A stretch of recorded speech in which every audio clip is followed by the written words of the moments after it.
बिस्मिल्लाहिर्रहमानिर्रहीम। अस्सलामु अलैकुम वरहमतुल्लाहि वबरकातुहू। आज अपने ख़त सुलूस में दो काफ लिखना सीखेंगे, दो अलग अलग तरीके के। सबसे पहले मैं यहाँ से शुरू करता हूँ।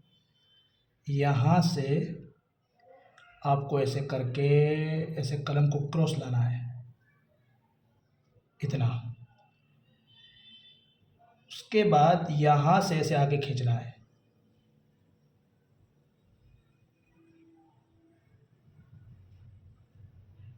इतना। ठीक है। फिर यहाँ से आपको ऐसे पीछे खींचना है कलम, आहिस्ता आहिस्ता।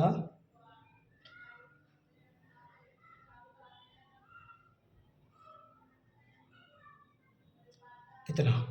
ठीक है। फिर यहाँ से आपको लंबा अलिफ लेना है,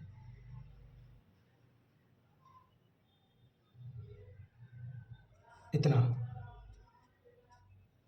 फिर यहाँ से ऐसे क्रॉस लेना है इसको,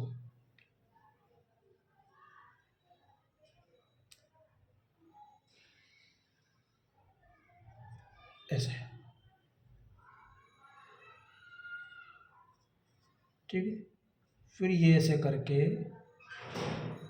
ऐसे, उसके बाद यूं करके। ठीक है, इस तरह।